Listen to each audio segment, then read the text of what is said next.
अंतर्राष्ट्रीय नियम कहते हैं कि कोई भी देश अपनी कृषि की जीडीपी के 10% हिस्से को ही सब्सिडी के रूप में किसानों पर खर्च कर सकता है।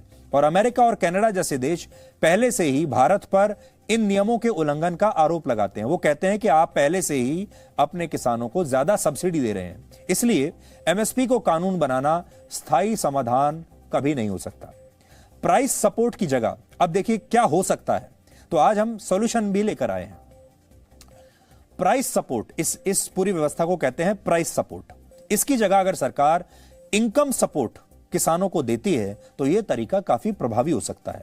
अगर एमएसपी की जगह सरकार सभी छोटे बड़े किसानों को सालाना 10,000 रुपए की राशि ऐसे ही देने लगे तो ज्यादा बेहतर होगा।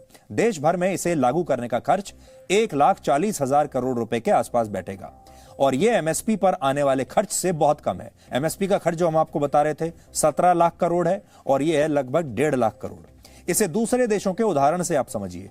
देखिए कि दूसरे देश क्या कर रहे हैं। इस समय दुनिया का कोई ऐसा देश नहीं है जहां एमएसपी को लेकर कानून बनाया हो। तो यह भी समझ लीजिए पूरी दुनिया में किसी भी देश ने एमएसपी को लेकर कानून नहीं बनाया है। एक रिपोर्ट के मुताबिक दुनिया में भारत समेत 54 देश ऐसे हैं जहां किसानों को मिलने वाली सब्सिडी पर प्रतिदिन 15,000 करोड़ रुपए खर्च किए जाते हैं। लेकिन इस सब्सिडी को देने के तरीके हर देश में अलग अलग हैं। जैसे यूरोपियन यूनियन के 27 देशों में किसानों को इस शर्त पर सब्सिडी दी जाती है कि वो इको फ्रेंडली तरीकों से खेती करेंगे। इसका मतलब है इको फ्रेंडली तरीकों में पराली भी आ जाएगी। वहां का किसान पराली नहीं जला सकता और उसे इको फ्रेंडली तरीके से ही फार्मिंग करनी है। उन्हें फसलों का न्यूनतम समर्थन मूल्य नहीं मिलता।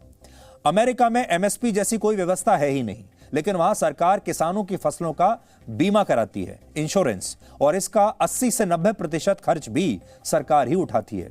अगर कभी ऐसी स्थिति बन जाए जिसमें फसलों की कीमतें नीचे गिरने लगे तो वहां सरकारी एजेंसियां तय कीमत पर किसानों से उनकी फसलें खरीदती भी हैं। हालांकि ऐसा वहां बहुत ही कम होता है। चीन में किसानों को बिजली, पानी और खेती से संबंधित जो उपकरण हैं और उससे संबंधित जो सामान है उस पर सब्सिडी मिलती है, लेकिन एमएसपी जैसी कोई चीज वहां पर भी नहीं है। नॉर्वे में सरकार किसानों को इनकम सपोर्ट देती है, यानी एक तय रकम किसानों के खाते में जमा कर देती है। और न्यूजीलैंड में तो किसानों को मिलने वाली सब्सिडी वर्ष 1985 में ही समाप्त कर दी गई थी। ऐसा करने वाला न्यूजीलैंड दुनिया का पहला देश था। वहां किसानों को कोई सब्सिडी मिलती ही नहीं है। लेकिन इसके बावजूद दुनिया के जिन 10 देशों के किसानों को सबसे ज्यादा समृद्ध और प्रगतिशील माना जाता है उनमें न्यूजीलैंड के किसान भी आते हैं। सोचिए, वहां ना तो सब्सिडी है, ना ही कोई इनकम सपोर्ट है सरकार से, ना ही एमएसपी है, किसी भी तरह का कोई सपोर्ट नहीं है, फिर भी वहां किसान बहुत अमीर हैं। इसका कारण है इन देशों में फसलों की खरीद का जटिल ना होना और एमएसपी से ज्यादा प्रगतिशील खेती के मूल्यों को महत्व देना। इसे आप इस स्पेशल रिपोर्ट से आप समझ पाएंगे जो हमने अमेरिका के न्यू जर्सी में जाकर वहां से तैयार की है। आज आपको बताते हैं कि अमेरिका का किसान ऐसा क्या करता है कि वो हमसे कहीं ज्यादा अमीर है।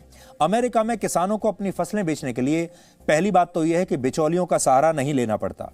इससे किसानों को भी फायदा होता है और फसलों की कीमतें भी स्थिर रहती हैं। अमेरिका के कृषि मॉडल से भारत क्या सीख सकता है, हमारे किसान क्या सीख सकते हैं, आज आप ये ग्राउंड रिपोर्ट देखकर अमेरिका से समझ जाएंगे।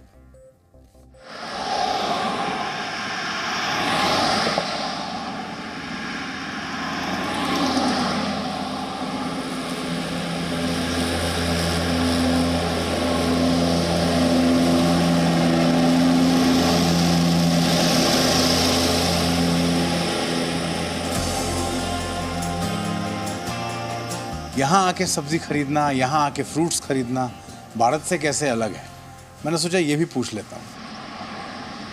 अमेरिका और भारत के किसानों की स्थिति का तुलनात्मक विश्लेषण करने के लिए हमारी रिपोर्टिंग टीम अमेरिका के न्यू जर्सी पहुंची, जो राजधानी वॉशिंगटन डीसी से लगभग 200 किलोमीटर दूर है। हम ये समझना चाहते थे कि अमेरिका में खेती किस तरह से की जाती है, फसल को बाजार में कैसे पहुंचाया जाता है और क्या वहां भी किसानों और ग्राहकों के बीच बिचौलिए की कोई व्यवस्था है। इन सवालों का जवाब ढूंढते हुए हम न्यू जर्सी में एक किसान परिवार के घर पहुंचे। यहां पहुंचने पर सबसे पहले हमने एक बोर्ड देखा जिस पर यह लिखा था कि यहां कौन कौन सी ताजी सब्जियां और फल लोग खरीद सकते हैं। यानी जहां किसान सब्जियां और फल उगाते हैं वहीं से वो ग्राहकों को बेच भी सकते हैं और उन्हें कहीं जाने की भी जरूरत नहीं। लेकिन भारत में इस तरह की व्यवस्था और परंपरा नहीं है। अमेरिका से जी न्यूज़ पर ग्राउंड रिपोर्ट की खास सीरीज में आज मैं न्यूयॉर्क से न्यू जर्सी जा रहा था, तो मैंने सड़क के दोनों तरफ इस तरह के खेत देखे और मुझे ये देख के लगा कि ये किसान हैं जो यहाँ रहते हैं।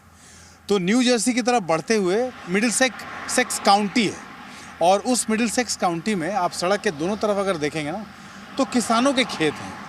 तो ये उत्सुकता थी अंदर कि भाई यहाँ के किसान, हमने भारत के किसान देखे हैं लेकिन यहाँ के किसान किस तरीके से खेती करते हैं। ये बोर्ड देखा तो इस पर लिखा था स्टल्स फार्म। स्टल्स फार्म्स के नीचे आप ये देखिए apples, Asian pear, vegetables, potatoes, winter squash, tomatoes, कुछ भी नहीं बचा है, सब एक ही जगह मिलता है। इसने इस कौतूहल को और बढ़ाया कि एक किसान ये सब कुछ उगाता है और अपने खेत में यहाँ पर। तो आइए आज अमेरिका के उस किसान की बात। मैं ये घर देख रहा हूँ तो पहले मुझे लगा ये कोई मॉल है या कोई दुकान है, फिर बाद में पता चला ये तो एक किसान का घर है। यहीं फसल उगाता है, यहीं सब्जियाँ उगाता है, यहीं फल उगाता है और यहीं लोग आते हैं उसको ख़रीदने के लिए। यानी एक थॉट और भी है, किसान और ग्राहक के बीच में कोई मिडिल मैन नहीं है। इसी खेत से तोड़ा और यहीं आ गए लोग खरीदने, पूरा का पूरा मुनाफा उसका, क्योंकि मेहनत तो उसकी है ना। तो आइए आज अमेरिका के एक किसान की बात, ये पूरा स्ट्रेच किसानों का ही है। चलिए देखते हैं। भारत ही नहीं दूसरे देशों की तुलना में भी अमेरिका के किसान कहीं ज्यादा समृद्ध और विकसित माने जाते हैं। वैसे आंकड़ों का शास्त्र कहता है कि अमेरिका की तुलना में भारत में 57 गुना अधिक किसान आबादी है, लेकिन भारत का शास्त्र कहता है कि अमेरिका की तुलना में भारत का किसान काफी कमजोर और पुरानी तकनीक पर निर्भर है। सबसे अहम, अमेरिका के किसान जहां सब्जियां और फल उगाते हैं वहीं उसे सीधे ग्राहकों को भी बेच सकते हैं। आप जो भी उगाते हैं क्या वो सीधे कस्टमर्स को ही बेचते हैं? That's correct. जी, आपने बिल्कुल सही कहा। हम सीधे ग्राहक को या उपभोक्ता को ही बेचते हैं, कोई भी बिचौलिया नहीं होता। हम हमेशा से किसान ही रहे हैं और अपना श्रेष्ठ देते हुए आए हैं। यही तो अमेरिका की परिभाषा है कि आप पूरी मेहनत करें और अपना सर्वोच्च योगदान दें। Our business way back from 1984. हमने 1984 में ये बिजनेस शुरू किया और धीरे धीरे ये वहाँ पहुँचा जहाँ आज आप इसे अभी देख रहे हैं। हमने सिर्फ खुद को विकसित किया है, विकास के रास्ते पर चले हैं। हम 7 दिन लगातार काम करते हैं हफ्ते में, अप्रैल से नवंबर तक काम करते हैं और इसमें बहुत मेहनत लगती है। A lot of work. इस महिला किसान से बातचीत के दौरान वहां हमारी मुलाकात एक ऐसे व्यक्ति से भी हुई जो भारतीय मूल के हैं और भारत के ही एक किसान परिवार से आते हैं। इसलिए अमेरिका और भारत के किसानों को लेकर उनका नजरिया भी आपको जानना चाहिए। इस काउंटी में काफ़ी इंडियंस भी हैं जो रहते हैं और वो भारतीय यहाँ क्यों पहुँचते हैं? क्योंकि इन भारतीयों ने अपने देश में बिचौलिया देखा है, इन भारतीयों ने अपने देश में मिडिल मैन देखे हैं। यहाँ की ख़रीदारी, यहाँ आके सब्ज़ी खरीदना, यहाँ आके फ्रूट्स खरीदना भारत से कैसे अलग है? मैंने सोचा ये भी पूछ लेता हूँ। नमस्कार, आप मैं अच्छा हूँ, आप इंडिया से हैं जी। मैंने देखा आपको, आप यहाँ सब्जियाँ और ये ख़रीद रहे थे। फ़र्क क्या महसूस करते हैं आप जब यहाँ आते हैं और यहाँ की सब्जियाँ खरीदते हैं और वहाँ जब सब्जियाँ खरीदते हैं, तो दोनों में अंतर है क्या? देखिए, सबसे पहले मैं खुद ही किसान का बेटा हूँ। मेरे पिताजी खुद खेत में काम किए हैं, जब बचपन में हमने देखा अपने आँखों से। और परिवार के सब लोग कैसे मिलके, वहाँ तो मज़दूर का थोड़ा डिफरेंट वे में सेटिंग है कि आपके गांव में जो कमज़ोर रहते हैं उनको आप देते हैं, काम करता है। बट जो आपने क्वेश्चन जो पूछा कि यहाँ पे क्या विशेषता है, तो यहाँ पे किसान से यदि आप बात करेंगे तो आपको फाइंड आउट कर पाएंगे कि वो कितने सक्सेसफुल हैं ये लोग, क्योंकि उनकी सिस्टमैटिक है, टेक्नोलॉजी है और साथ ही साथ एक ट्रांसपेरेंसी है कि आप जो उगा रहे हैं उसको कैसे बेचना है। अमेरिका में कृषि की परंपरा समय दर समय बदली है। वहाँ किसान बनने के लिए लोग एग्रीकल्चर की पढ़ाई करते हैं। इस क्षेत्र में उनके पास डिग्रियां होती हैं। किसान परिवार से आने वाले लोग भी अपने बच्चों को इस क्षेत्र में पढ़ाई करने के लिए दूसरे राज्यों में भेजते हैं और यही वजह है कि वहाँ खेती मानसून से ज्यादा नई तकनीक पर निर्भर है। ये सोच और मन जहन में ये बात हमेशा रहनी चाहिए कि ये देश, इस देश की धरती, इस देश की ज़मीन, इस देश की मिट्टी ये मेरी है और इस मिट्टी में अगर हम कुछ उपजाते हैं और अपने देश के लोगों का भला करते हैं, कल्याण करते हैं, इस तरह के फ्रूट्स और इस तरह के वेजिटेबल्स उगा के, फसलें उगा के, तो ये कल्याण देश का भी है, लोगों का भी है और आपका भी है। तो जिम्मेदारी सबकी है। आप सिर्फ ये कह के जिम्मेदारी से नहीं भाग सकते कि हम क्या करें, हमारी बात नहीं सुनी जाती। अगर आपकी बात नहीं सुनी जाती तो आप अपनी बात सुनाने के लिए इस ज़मीन के पास आते हैं, इस धरती के पास आते हैं, ये आपकी बात सुनता है और उसके बाद जो आप चाहते हैं, आप जब मेहनत करते हैं, उस मेहनत का फल भी यही धरती आपको देती है। ये सब कुछ आपको दिखाने के पीछे हमारी मंशा सिर्फ इतनी है कि हम भी ये चाहते हैं कि भारत के किसान भी उतने ही पैसे वाले, उतने ही अमीर, उतने ही समृद्ध हो जाएं जितने कि अमेरिका के किसान हैं। और इसके लिए हमें क्या करना होगा, बस ये बताने की कोशिश आपको हम कर रहे हैं। अमेरिका और भारत के किसानों की स्थिति को आप कुछ और आंकड़ों से भी समझ सकते हैं। अमेरिका में एक किसान परिवार औसतन सालाना 83,000 US डॉलर्स यानी 65 लाख रुपए कमाता है, एक औसत किसान, सोचिए। लेकिन भारत में किसान परिवार की औसतन सालाना आय है 1.25 लाख रुपए।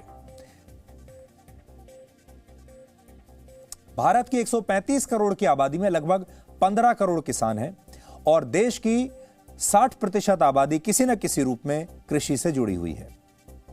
जबकि अमेरिका में किसानों की कुल आबादी सिर्फ 26 लाख है, यानी अमेरिका में बहुत ही कम लोग कृषि से जुड़े हुए हैं। जमीन के मामले में भी अमेरिका के किसान बहुत आगे हैं।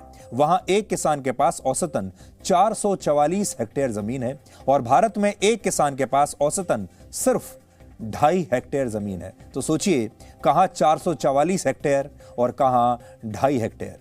भारत में कुल जीडीपी में कृषि क्षेत्र की हिस्सेदारी लगभग 20% है, जबकि अमेरिका में यह आंकड़ा 5% के ही आसपास है। और इसीलिए हम कहते हैं कि हमारी जो इकोनॉमी है वो काफी हद तक एग्रीकल्चर बेस्ड इकोनॉमी है, कृषि पर आधारित अर्थव्यवस्था। Presenting B News app available on Google Play and App Store. Download it now.